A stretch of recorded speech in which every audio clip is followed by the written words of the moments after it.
Welcome the students of 10th class. बच्चों, आज हमने क्वेश्चन नंबर 12 करना है एक्सरसाइज 9.1 से। बच्चों, क्वेश्चन है कि from the top of a 7 metre high building comma the angle of elevation of the top of a cable tower is 60 degree and the angle of depression of the foot of the tower is 45 degree. Determine the height of the tower. बच्चों, question है कि एक building है और building के सामने एक cable tower है। बच्चों, जो बिल्डिंग की हाइट है वो है 7 मीटर्स और बच्चों जो केबल टावर है उसकी हाइट नहीं दी है, लेकिन अलबत्ता जब हम बिल्डिंग के छत पर चढ़ते हैं, बिल्डिंग के टॉप पर चढ़ते हैं, तो जब हम वहां से बिल्डिंग टावर के टॉप को देखते हैं तो बच्चों एंगल बनता है 60 डिग्री। और वहां से जब हम बच्चों टावर के फुट को देखते हैं तो बच्चों एंगल बनता है 45 डिग्री। और आपसे पूछता है कि आप टावर की हाइट बताओ। चले तो बच्चों वेलकम, पहले हम क्वेश्चन को करते हैं, उसके बाद हम बाकी बात करते हैं। बच्चों, क्वेश्चन है कि एक केबल टावर है। हम यहां लिखते हैं कि let A B the position of the tower. Let A B equal to H, इसलिए एच की इसकी हाइट हमने निकालनी है। क्लियर बच्चों? इसके सामने बच्चों एक बिल्डिंग है। हम लिखते हैं कि let C D B the position of the building और सी डी जो है वो है 7 मीटर्स।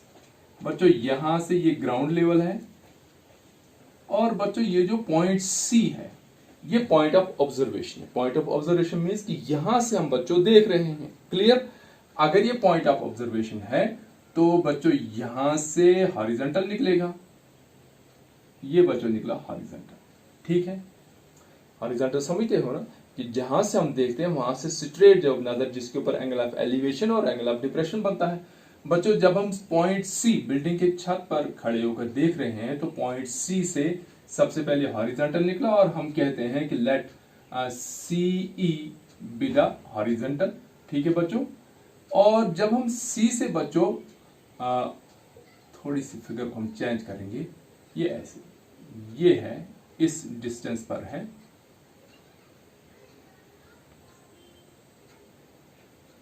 ये है बच्चों, ये पॉइंट सी है और ये डी है और ये सी डी बच्चों है 7। तो बच्चों जब हम इस सी से टावर के टॉप को देखते हैं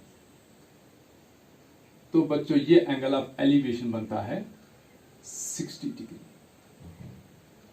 और जब बच्चों वहीं से हम टावर के फुट को देखते हैं तो ये बच्चों एंगल बनता है अब 45 डिग्री। लेकिन आप ध्यान रखेंगे बच्चों एंगल 45 ये नहीं है। ये क्यों नहीं? क्योंकि आपका हॉरिजॉन्टल सीई है, आपका हॉरिजॉन्टल सीडी नहीं है। और एंगल ऑफ एलिवेशन या एंगल ऑफ डिप्रेशन जो बनता है वो बच्चों हॉरिजॉन्टल पर बनता है, इसलिए आपका ये वाला एंगल जो है ये है 45 डिग्री। आप बच्चों elevation, angle of elevation, angle of depression जो मैंने टर्मिनोलॉजी समझाई थी आपको, उस वीडियो का अगर आप एक बार देखेंगे, हमने यहां लिखा था आई और आई के स्ट्रेट निकलता हॉरिजॉन्टल। आई से हम नीचे देखते हैं तो यहां बनता है बच्चों एंगल ऑफ डिप्रेशन और यहां बनता है एंगल ऑफ एलिवेशन। इसी तरह से सी जो है बच्चों, सी पर है पॉइंट ऑफ ऑब्जर्वेशन। क्लियर? यानी सी से हम देख रहे हैं तो सी के स्ट्रेट निकलेगा हॉरिजॉन्टल और सी से जब हम एक ही तरफ देखते हैं ऊपर तो एंगल ऑफ एलिवेशन 60 डिग्री। और इसी सी से जब हम नीचे फुट ऑफ टावर बी को देखते हैं तो बच्चों एंगल ऑफ डिप्रेशन कितना बनता है 45 डिग्री। और आपसे पूछता है कि इस टावर की हाइट क्या है। क्लियर बच्चों? चलिए तो अब हम सोचते हैं बच्चों ये क्वेश्चन कैसे निकल सकता है। देखिए बच्चों, सबसे पहले हमारा ये जो एंगल है ये 45 डिग्री और सीई और डीबी जो बच्चों पैरेलल है। सीई और यानी ये सीई, ये डीबी बच्चों पैरेलल है और ये बच्चों हमारा हॉरिजॉन्टल पड़ा, यानी ये सी, ये ई, ये डी और ये बी। बच्चों ये वाला एंगल हमारा है 45 डिग्री। इसका मतलब बच्चों ये एंगल भी 45 डिग्री का। क्यों? क्योंकि ये ऑल्टरनेट इंटीरियर एंगल है। तो इसका मतलब ये हुआ बच्चों कि हमें ये वाला एंगल जो है, ये वाला एंगल मिल गया, ये कितना है 45 डिग्री। क्लियर बच्चों। अब हम इस ट्राइंगल में ट्राइंगल CDB में जाएंगे।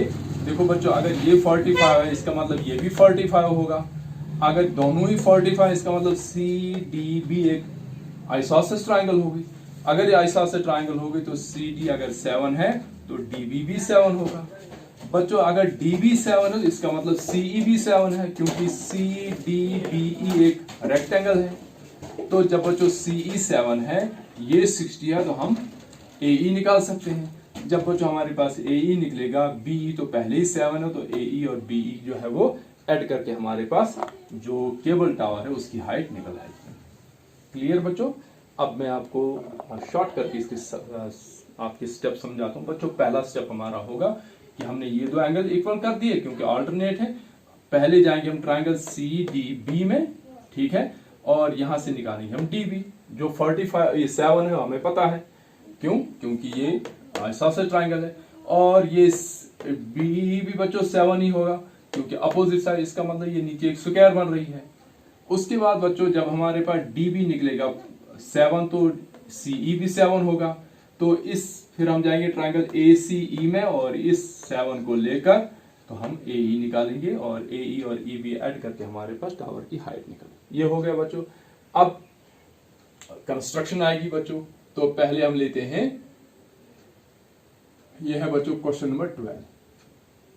Late AB be the position of the cable tower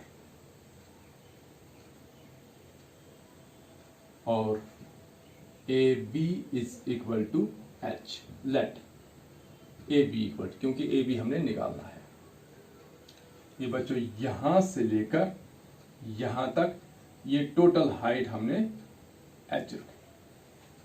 उसके बाद बच्चों late CD be the position of the building।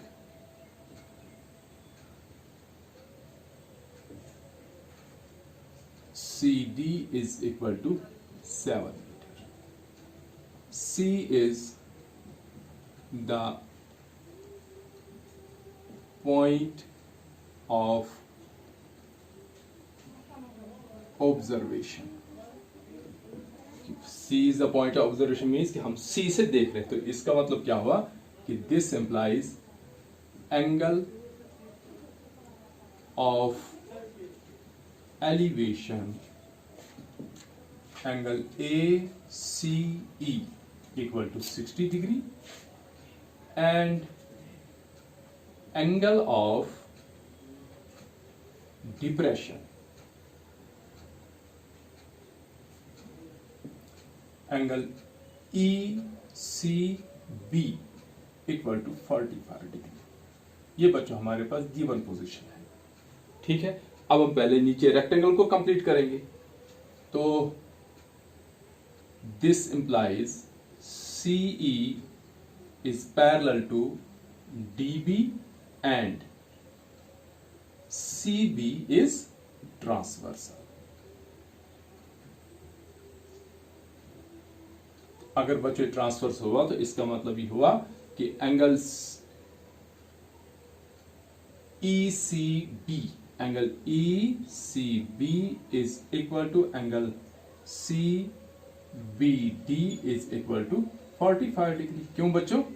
क्योंकि ऑल्टरनेट इंटीरियर एंगल हम यहां रेफरेंस दे सकते हैं, बिकॉज ऑल्टरनेट इंटीरियर एंगल्स। चलिए, हो गया एक। इसके अलावा और भी हम कह सकते हैं कि CD is equal to BE is equal to 7 metre. तो हमें बच्चों BE भी मिल गया 7 मीटर। अब हम जाएंगे पहले एक ट्राइंगल में, नीचे वाली ट्राइंगल CDB में, और फिर जाएंगे हम ट्राइंगल CEA में। तो इन राइट ट्राइंगल CDB कौन सी साइड दी है बच्चों? CD दी है। और निकाली कौन सी बच्चों, डीबी, तो हम लिखेंगे dB upon CD is equal. चलिए बच्चों पहले यहां रेशो लिखते हैं। पहली बार पहलवान, हार हार बैठा। उसके बाद बच्चों B अपान P, H अपान B और H अपान P। पहली रेशो साइन, दूसरी रेशो कॉस, तीसरी रेशो टैन, चौथी रेशो कॉट, फिर सेक एंड लास्ट कोसेक। अब बच्चों हमारे पास यहाँ एंगल दो हैं, एक 45 और एक 60, मतलब दोनों ट्रायंगल्स में बनानी पड़े। एक ही हमने बच्चों बनाई आइसोसेलेस ट्रायंगल जिसमें एंगल हमने रखा है 45। बच्चों ये 45, वो भी 45, इसका मतलब ये भी 1, ये भी 1 और ये √2 हो गया बच्चों ए। इसका नाम रकम ट्रायंगल का ए, बी और सी। बच्चों दूसरी ट्रायंगल हमने बनानी है 60 वाली।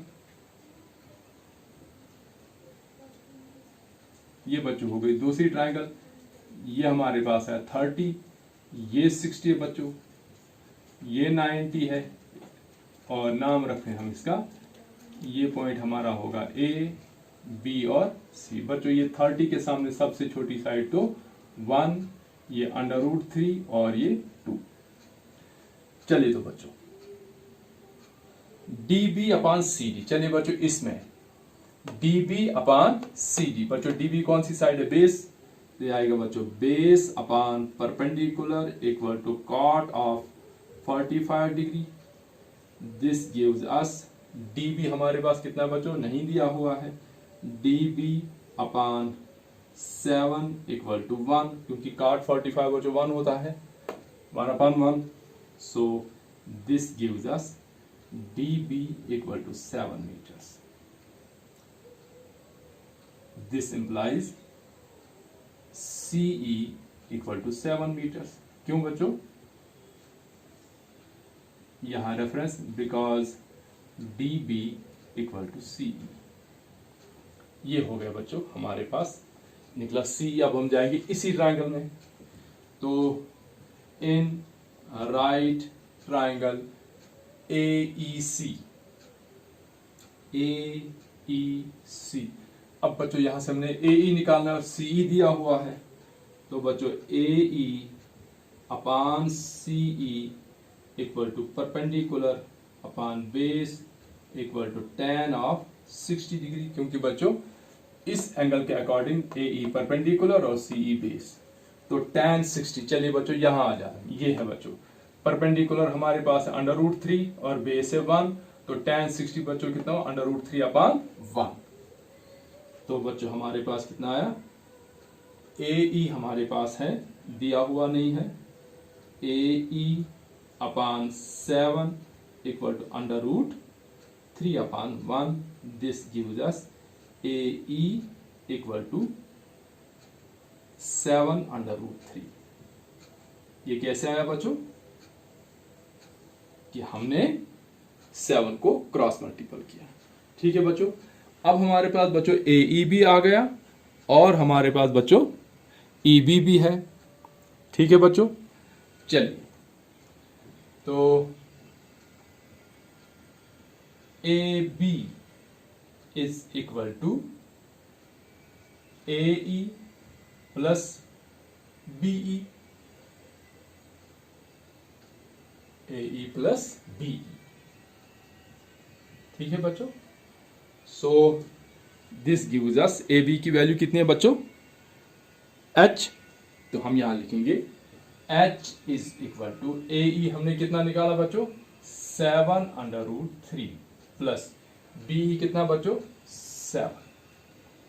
ठीक है बच्चों, तो मुझे यहां जगह नहीं है, यहां शायद विजिबल नहीं होगा आपको, तो H is equal to 7/√3 plus 7 और H is equal to 7 into √3 plus 1. So this means height of the cable tower is equal to 7 into √3 plus 1 meters. बच्चों 7√3 + 7, कहीं आप गलती से इसको 14√3 नहीं लिखेंगे, क्योंकि बच्चों ये अनलाइक टर्म्स हैं, ये ऐड नहीं होंगी। तो बच्चों ये था हमारा क्वेश्चन नंबर 12। ठीक है बच्चों, तो बच्चों आज हमने 12th क्वेश्चन किया।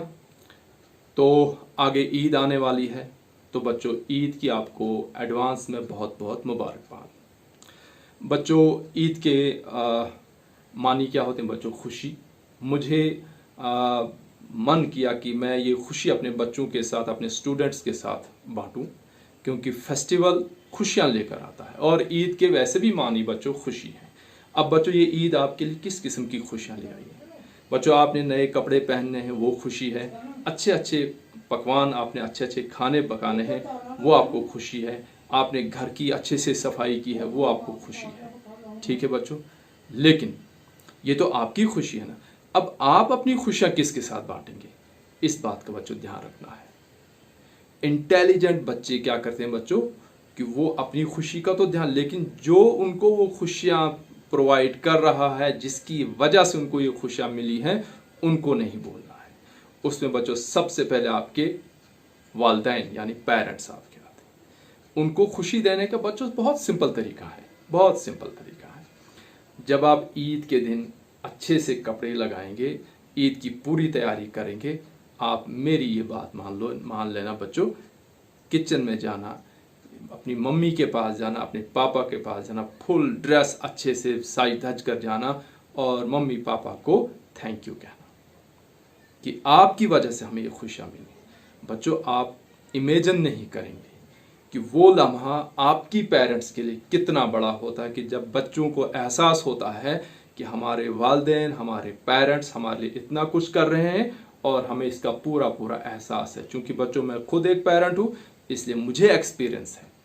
एक बात बच्चों, तो ये खुशी आपने अपने पेरेंट्स के साथ बांटी। दूसरी बात, जिस वक्त बच्चों आप अपने ड्रेसअप में फुल होंगे, पूरी तैयारी में होंगे, तो आपने बच्चों अपने पड़ोस में, अपने नेबर में देखना है कि कहीं कोई आपका फ्रेंड या आपका कोई क्लास मेट यानी कोई आपका क्लास फेलो ऐसा तो नहीं आपके नॉलेज में कि जिसको ये ईद की खुशी नहीं मिल पाई है। शायद उसके घर में इतना अरेंजमेंट नहीं हुआ हो कि वो नए कपड़े पहन सके, या उसके घर में कोई परेशानी हो। तो बच्चों आपने सोचना है, अगर ऐसा है उसको कॉल करो, उसको ईद की मुबारकबाद दे दो और उससे पूछो कि उसको किसी किस्म की ज़रूरत तो नहीं है। अगर बच्चों ज़रूरत है, उसकी ज़रूरत पूरी करो। जब बच्चों आप किसी एक को ट्रेस करेंगे कि जिसको ईद के दिन बहुत सख्त ज़रूरत थी, वो अकेला फील कर रहा था, आपने फ़ोन किया, उसको किसी चीज़ की ज़रूरत थी, आपने ज़रूरत पूरी की। बच्चों experience it, this will give you immense pleasure, immense pleasure. आप बच्चों जब ऐसा करेंगे, आप देखेंगे कि आपकी ईद के 4 चांद लग जाएंगे खुशी के। ठीक है बच्चों, तो बहुत बहुत ईद मुबारक। 2 रिक्वेस्टें मेरी हैं बच्चों। नंबर 1, ईद के दिन अपने पेरेंट्स के पास जाओ और अपने दिल से मम्मा को, पापा को गले लगाकर उनको थैंक यू कहो।